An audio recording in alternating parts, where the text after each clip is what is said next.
Hi to everyone, I'm Francesca Magli and today in this lecture I'm talking about ratio analysis. What is ratio analysis? Ratio analysis concerns the comparison of financial economic data to get information into business performance. But what is financial ratio?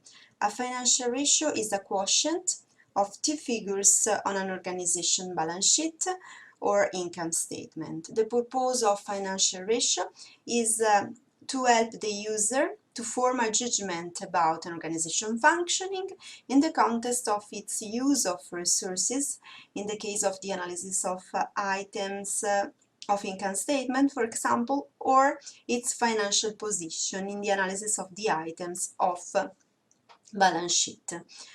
Moreover, a financial ratio provides a snapshot of an aspect of the organization financial health, so it's very interesting. Analyze all the ratio, the most important ratio inside of a company, inside of a research infrastructure, inside of a public sector organization. Thanks to the ratio analysis, it's possible to understand some aspects that are in relation to the solvency, the liquidity, or profitability, financial performance, and so on. What are the most important questions that I can had to understand very well this? For example, why is one business investment more profitable than another? What results are being earned in investment in a business? If is a business able to stay solvent? How effectively is a business using its assets? So it's very interesting to analyze all these aspects. We can start with the analysis of ratio with the use of the most important two statements that we used also in general in financial management, and to understand very well the most important items created inside in a company, in a public sector organization or in other organization. So in this slide we can observe in the left part the balance sheet, so the active part, so the assets, and in the passive part of the balance sheet, owners' equity and the liabilities. In the middle of this slide we can observe the income statement with the most important results, different results inside of the income statement. So we can start with the analysis of the gross margin, then there is the earning before interest, tax, depreciation and amortization, and so on. The process of the ratio analysis. The process starts with the data collection. Then there is the calculation of the ratios, the interpretation of the results, in order to modify, improve the budget, but also, on an early step, the strategy of the following years. That is the last part of the process, so take action. But what are the most important group in which I can create and analyze my ratio, the most important ratios? I have grouped some ratio into three major categories. There are many others, but here we will present the most useful for your future analysis. So I introduced profitability, liquidity, and solvency. What are the meaning of this? Profitability, the ability, so the profitability or financial performance is the ability of a business to earn a profit. Refers in general to the extent to which an organization can cover its costs by means of its revenues. For example, by taking revenues over costs. In this case, we use one ratio that is called also cost coverage ratio. Then we can talk about liquidity. Liquidity is the ability of an organization, of a business, to pay its short-term debts by means of its current assets. One of the most important ratio that we can use is the current ratio. It is seen to be stronger if it's above 1. The current ratio is usually the current assets divided to the current liabilities. And in this case, what is the meaning of this 1? 1 is a good situation because it means that current assets are with the same amount of the current liabilities, and so it's a good situation of liquidity because it's possible to cover with only the use of the current assets all the current liabilities. Then we analyze the solvency, so the ability of an organization to meet its debt obligation. The analysis of solvency is very important because refers to the extent to which an organization is able to pay off its liabilities in the long run to avoid bankruptcy, for example. One of the most important, the most used ratio is gearing.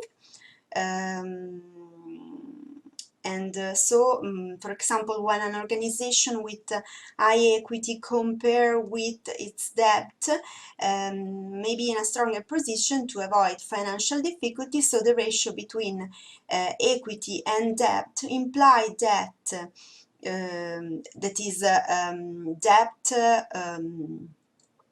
divided to equity implies that the lower this ratio, the stronger the solvency of an organization.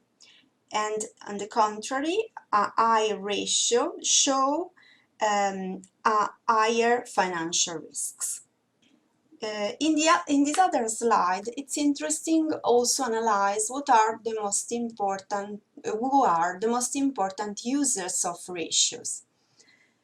Interested in profitability ratios are all the stakeholders of a company, and in particular the shareholders, the people who own the company, the government, the competitors, and the employees. With regard to the liquidity and solvency, the most interesting stakeholders are certainly the shareholders and lenders. With regard to the liquidity ratio, also the suppliers, and the solvency ratio, also the competitors. What are the most important ratio that we analyze inside of the profitability, inside of liquidity, and inside of the solvency? In the analysis of profitability, we selected three most important, so cost coverage ratio, the return on equity, and the net profit margin. For the liquidity, for example, cash ratio, current ratio, and then asset test ratio. For the solvency, gearing, equity over total sources of finance, and debt over total sources of finance. I'm starting with the analysis of profitability ratios. Profitability ratios measure a company's ability to generate profits from its resources, so the assets. There are two types of profitability ratios.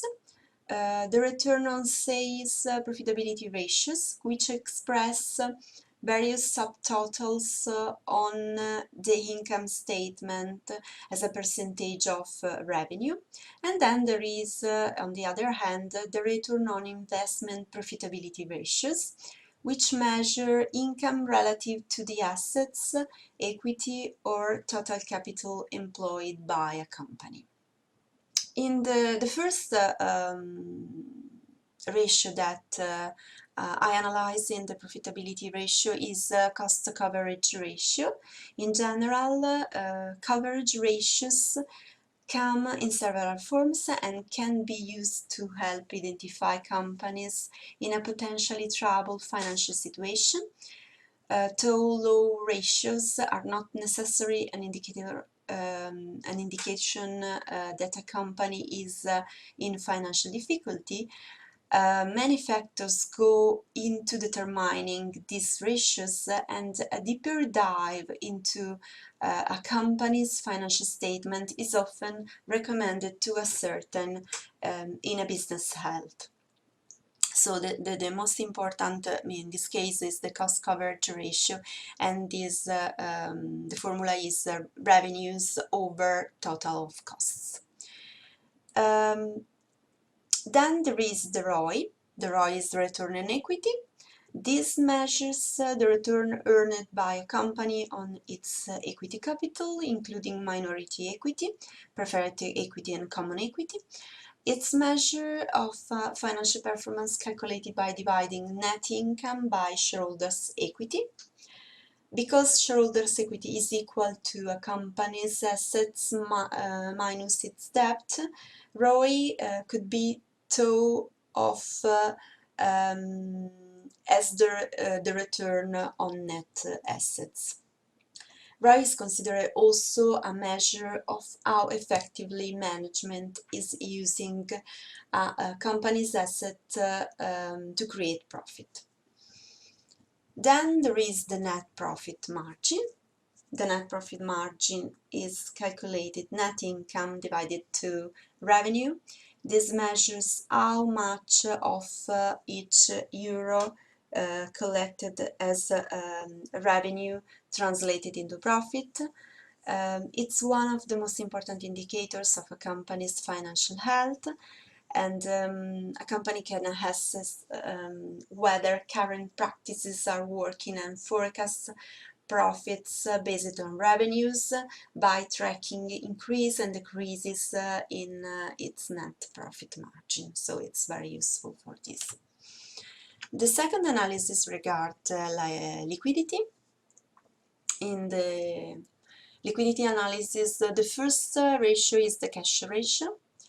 Is a liquidity measure that shows a company's ability to cover its short-term obligation with only cash and cash equivalent. When this ratio is 1, it means that the cash and bank have the same amount of the current liabilities. So in this case, if the cash ratio is 1, it's possible then are positive, and it's sure that are positive current ratio also, and acid test ratio as well. The second most important ratio that I analyze in the liquidity ratios is the current ratio.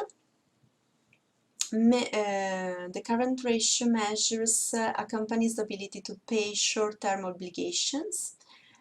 It tells investors and analysts how a company can maximize the current assets on its balance sheet to satisfy its current debt and other payables.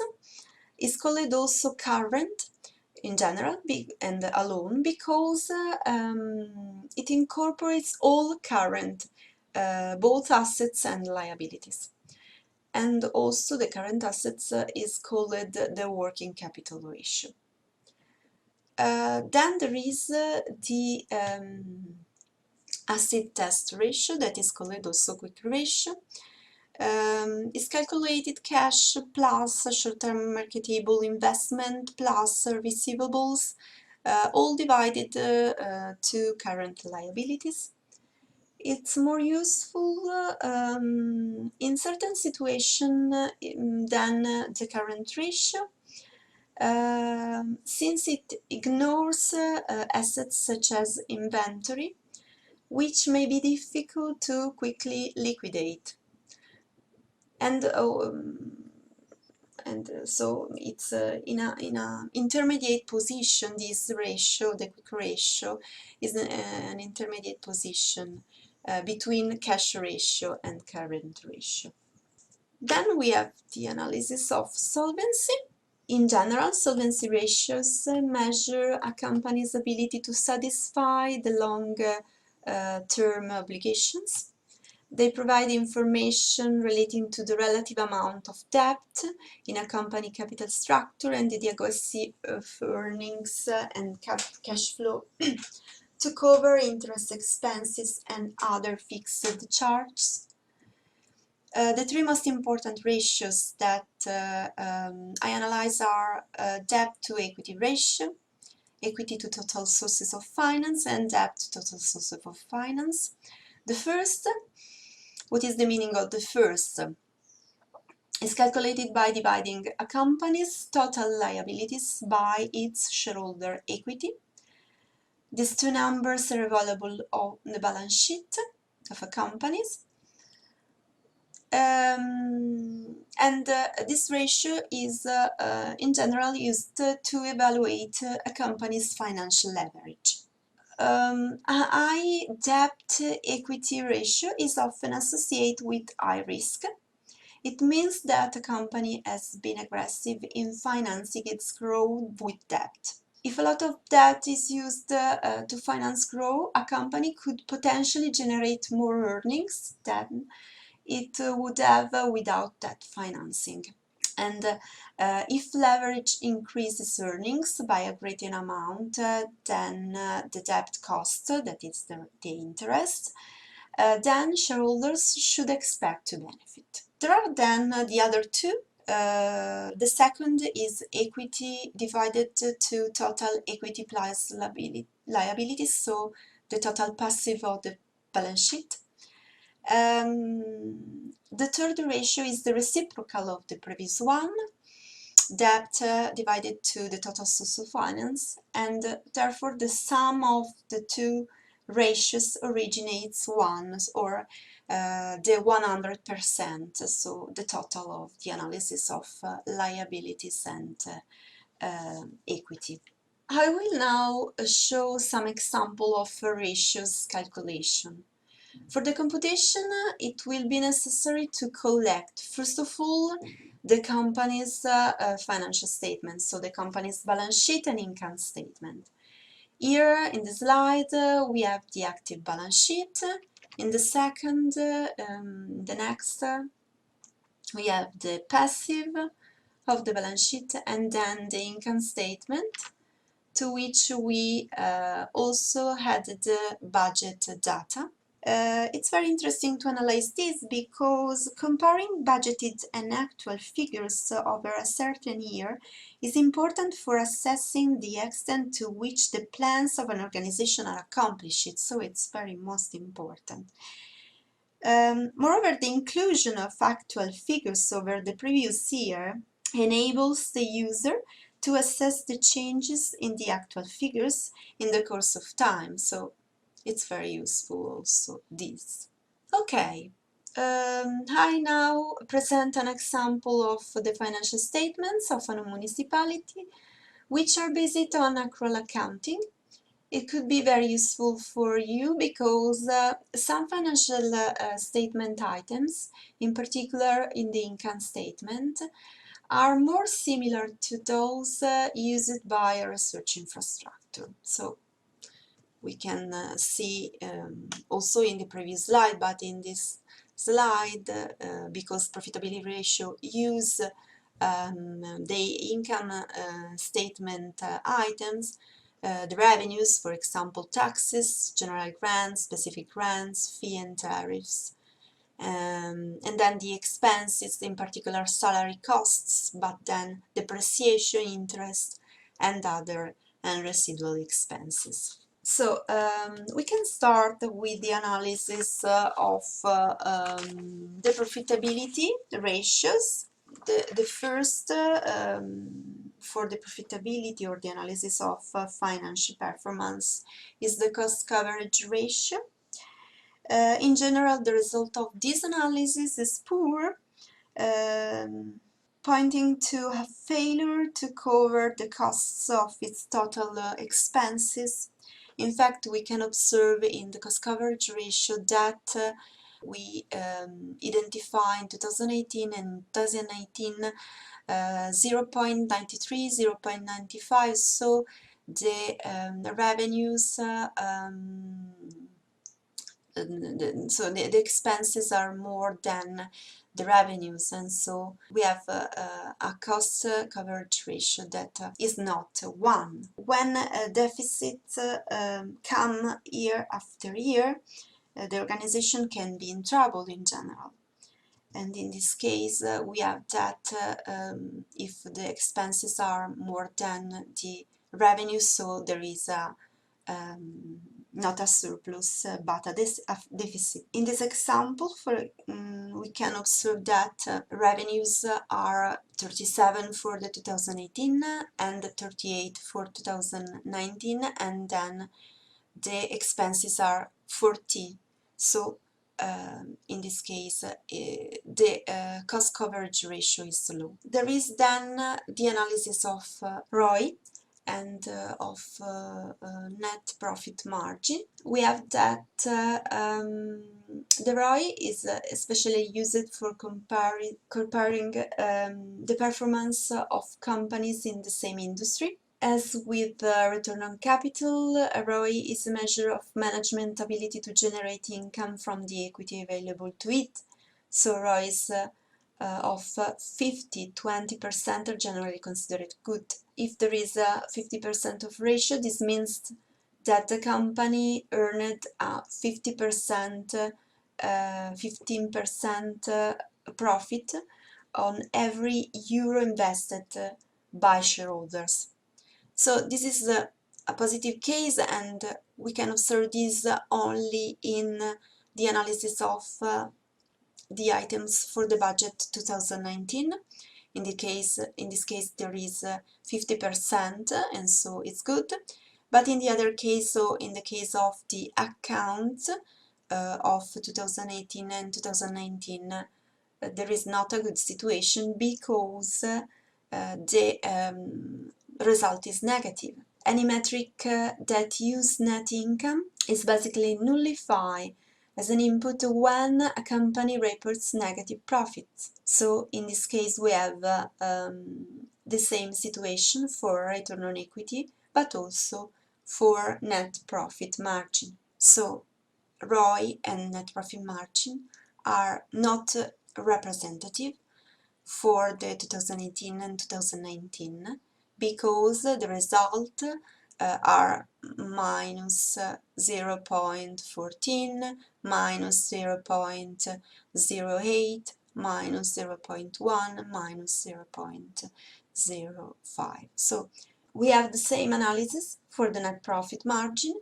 and we identify also in this case a positive result in the net profit margin for the budget 2019. But in this case, we consider that the result is positive because we consider a surplus of 3 and not a deficit as in the 2018 of minus 3 and in 2019 as minus 2. Okay, so the situation is not good for the profitability for this municipality, and we can observe also that for the analysis of profitability we use only 2 documents or part of documents that are the income statement for the total and the only part of the passive of the balance sheet. The analysis of liquidity. So for the analysis of liquidity, we can consider that for this municipality we have a good situation. The current ratio is 1.25, and so this is good because short-term assets are 25% higher than short-term liabilities. So the organization has some possibility in its current assets for paying its creditors in the short term. However, the cash bank part of the current assets is relatively low. We can observe the cash ratio, in fact.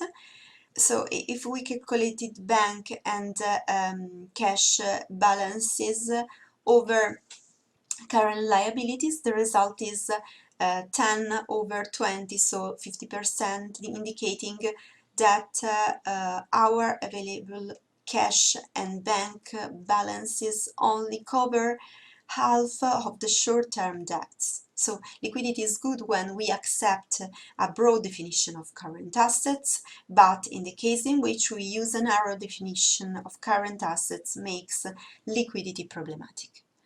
The situation of the quick ratio is an intermediate situation, so it's very good because it's positive, similar to the current ratio. So in the case of liquidity, we observe that we use only the balance sheet, the items inside of the balance sheet, so in the part of the assets and in the part of liabilities and equity.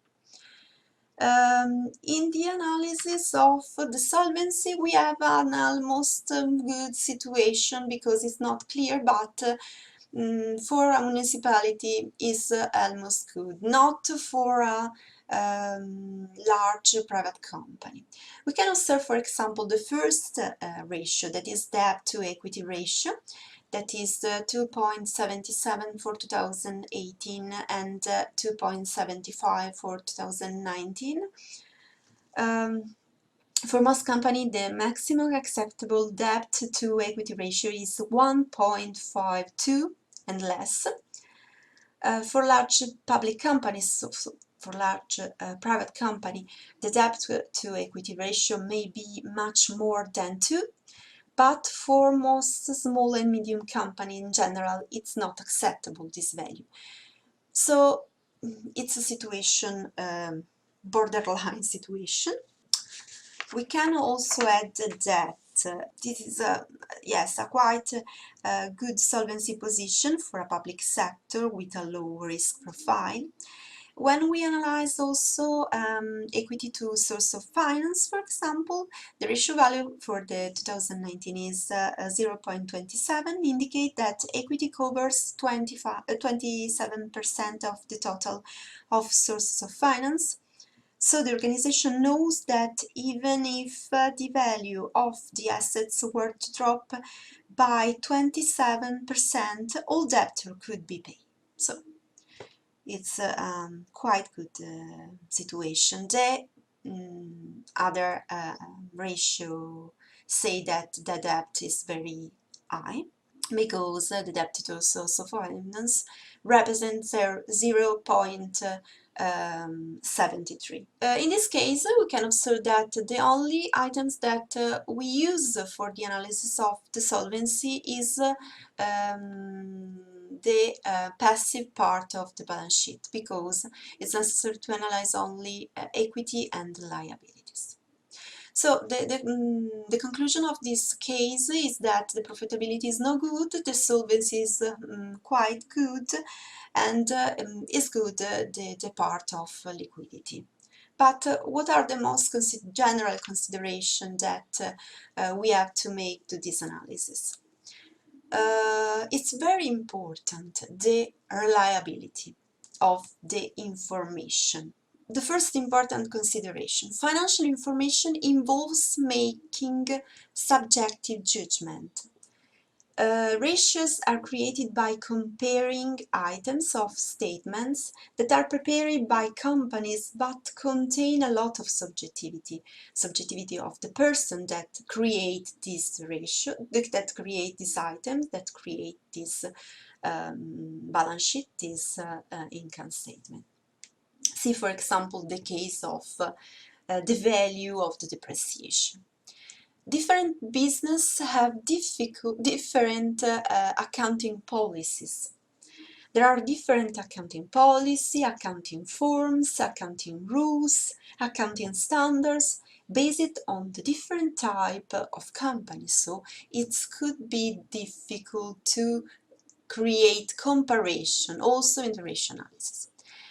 Potential for manipulation of accounting information. If when writing financial statements, certain manipulation techniques are used to display results of transactions, the quality of financial reports will be realized. So it's very important, reliabilities. It's very important also to create an effective comparison. and this is possible, but it's very difficult because one ratio is rarely enough. What is the meaning of this?